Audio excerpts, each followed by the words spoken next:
In the last lecture, we dealt with the force on a current carrying conductor placed in a magnetic field, and we found that this forms the basis of instruments called galvanometers, which detect current. Galvanometers can be converted into ammeters, so that current can be measured. Galvanometers only detect, ammeters measures the current, and galvanometers can also be converted into voltmeters, which measure the voltages or the source voltage that is there in the circuit. In this lecture, we start with magnetism, and the first thing, this I have done many times, this may appear to you to be repetitive, but it needs to be said. You see, we learned that poles can never be isolated. We must have, each magnet has two poles, however small or however large, it has two poles. If we want to find isolated poles, then we can approximate only. We have very long bars, and the ends of these can be considered as isolated poles. Otherwise, isolated poles or monopoles do not exist. And force between the two poles is like the force of gravitation between two masses, or the force of electric attraction between two charges is equal to mu 0 by 4 pi into m 1 m 2 by r squared. It is inversely proportional to r squared.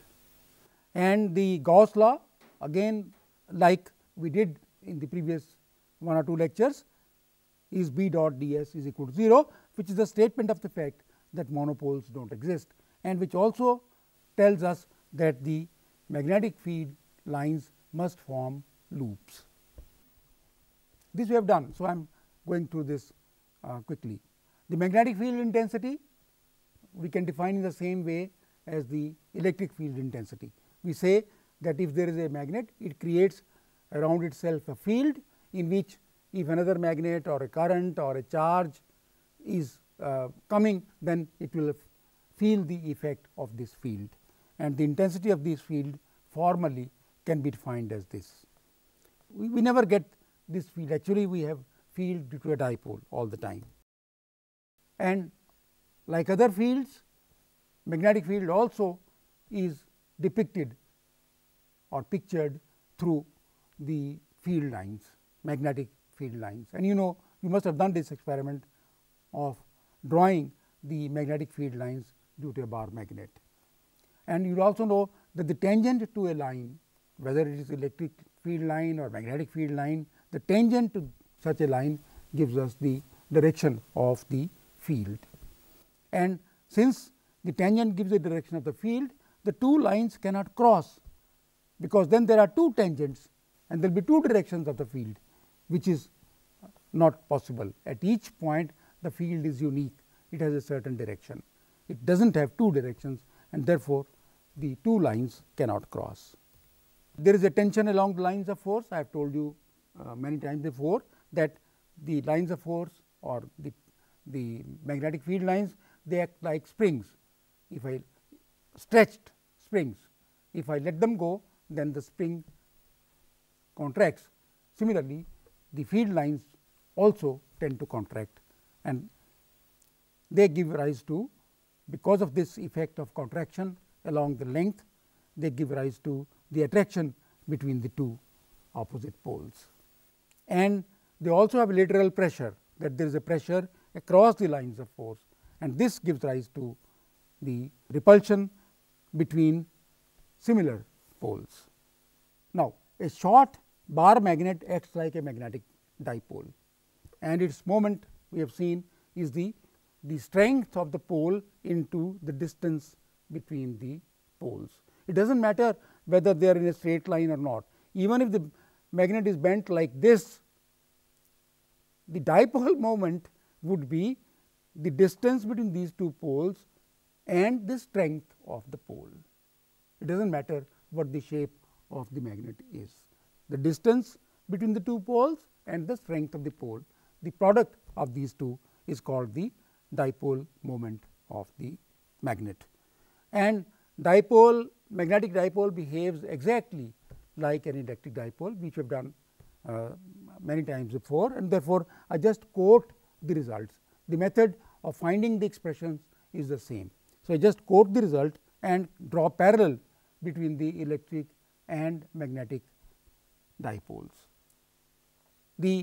At a point on an axial line at a distance much larger than this length of the dipole, that is, this is the dipole, then the axial line is this is the axial line that is along the dipole.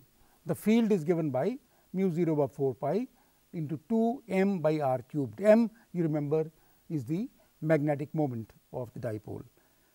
Parallel is drawn with the electric field. The electric field is 1 by 4 pi epsilon 0 into 2 p by r cubed, where p is the dipole moment of the electric dipole.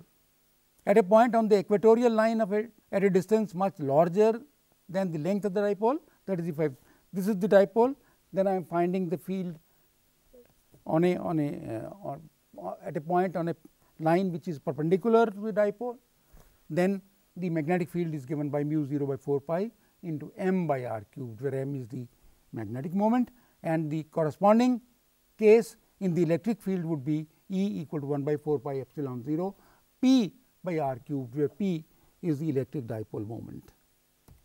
Torque on a magnetic dipole, we just saw in the last lecture, is m crossed b, and the parallel is p crossed E in the electric field case. So, the torque on an electric dipole in an electric field is p crossed E.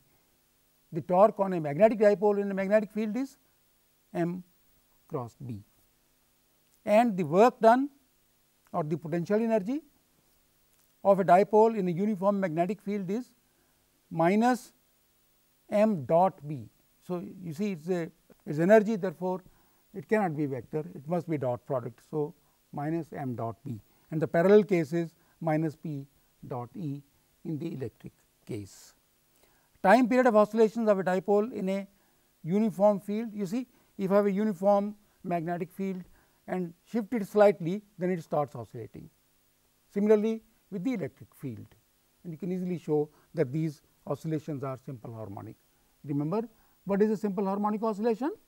In which the acceleration is proportional to the displacement and is in the opposite direction. So, if you use that rule, then you can show that the time period of oscillation of a dipole in a uniform magnetic field is 2 pi square root of 1 by m times b, and in the case of electric dipole it is 2 pi 1 by m times b, this is 1 by p times E. Now, let us take the case of atomic physics, that an atom has a nucleus and then large number of electrons going around this nucleus, and these electrons, they are charges, and since they are moving, they constitute currents. And we have seen that if you take a charge and if it takes time t to move around, then it is equivalent to a current E by t, and t is nothing but omega by 2 pi. So, the equivalent current is E omega by 2 pi, where omega is the angular frequency of the charge, and the magnetic moment of this current or this electron moving around the nucleus is the current times area. Remember that. So, it is E omega by 2 pi, which is the current, times the area, which is pi r squared. So, it is E omega r squared by 2. That is the magnetic moment of the electron moving around the nucleus with frequency omega and of radius r. Now, according to Bohr theory, the angular momentum in the nth orbit of a charged particle is, if I is the moment of inertia, is I omega, which is m r squared omega, which is equal to n h by 2 pi. You remember, this h is Planck's constant. Bohr said that you cannot have any angular momentum, the angular momentum must be quantized, they must be 1, 2, 3. So, n can be 1, so it is n h by 2 pi, 2 h by 2 pi, and like that. That is the angular momentum of an electron moving around the nucleus according to the Bohr theory. And if I substitute omega in the expression for the magnetic moment of the electron, then this is the expression for the magnetic moment. So, I am going to substitute omega from here and I get m equal to n E h by 4 pi m. I have taken n outside because n can be 1, 2, 3 depending upon the orbit of the electron. So, in the first orbit n equal to 1, this m is E h by 4 pi m. I can substitute the values and this m turns out to be 9.27 10 to the power minus 24 a m square. You know the units, current into area. So, a m square. This is called Bohr magneton. This is the magnetic moment of the first orbit, and we can measure the magnetic moments of other orbits in terms of this Bohr magneton. Now, Earth's magnetic field, we all know that Earth has a magnetic field. How do we know? We suspend a magnet and this magnet always settles in a certain direction, which is north south direction. Therefore, this indicates that Earth has a magnet or Earth behaves like a magnetic field. But where does this magnetic field come from? The origin of the Earth's magnetic field, although so important to us, is not very well understood.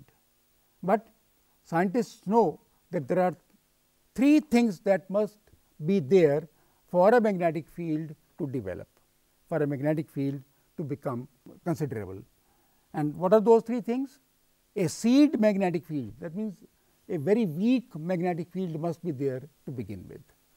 This weak field can be amplified, but we can't start from zero field. So, we need a seed field in the earth and a source of energy for the production or amplification of this seed field, and the motion of an electrically conducting fluid. Motion of an electrically conducting fluid is like a current. So, we need a current to amplify the magnetic field.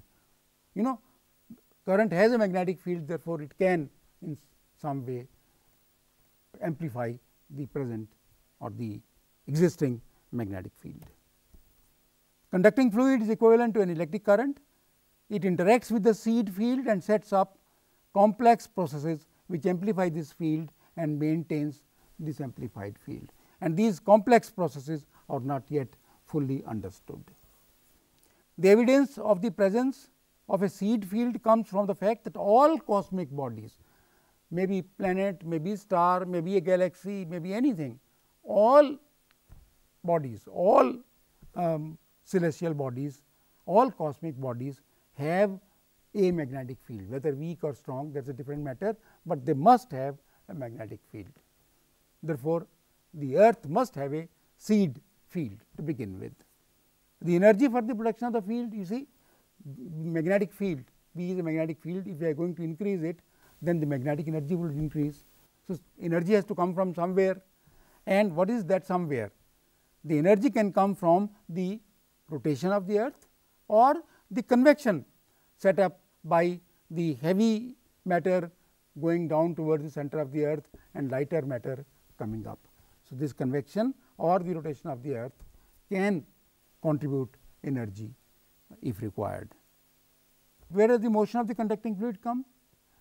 You know, remember that in the core of the earth the temperature is very high and iron is there in a liquid form, and since it is in a liquid form, it rotates with the earth, and therefore, we have a rotating conducting fluid which is equivalent to a current, and this is the current that sets up processes which amplify the existing field or the seed field. Details of this dynamo process, you know, dynamo is a device which produces the electricity or in this case magnetism, and this dynamo process we know it exists, but we do not know its details. What we do know is that the magnetic field must be produced and maintained continuously. You see, there you may think that the magnetic field was produced once and that is it. That is not possible, because if once produced, then over time, over a very long time, the field strength reduces, comes down to lower values, and therefore, we cannot say that field was produced once and that is it. It must be produced continuously, so that the field is maintained at a certain value. Produced once, it can come down, and that will be the end of it. So, we want that there should be a continuous process which amplifies the field that is present, so that the field of the earth is not lost. And all these, for details of all these interesting things, you can visit this source www.geomag.bgs.ac uk/education/reversals. There is a lot of material on this website. The magnetic field of the earth is something like this. The earth behaves as if a very strong magnet, bar magnet, is placed inside it. Of course, there is no bar magnet, but the lines of force or the magnetic field lines that we draw, they indicate that the field is dipolar, mainly dipolar. That means that as if not actually, as if a magnet is present. So, I have shown this magnet, but there is no such magnet. I have just shown it to show you the lines of the field lines, and this green line is the axis of the earth, rotation axis of the earth, and the red line is the magnetic axis, that is the line joining the magnetic north and magnetic south. In this lecture, we saw a very important and very interesting, to me at least, topic of Earth's magnetic field, how it varies and how it could reverse, and it has reversed in the past several times. In fact, it has reversed in the past. Next time we continue with magnetism in the next lecture.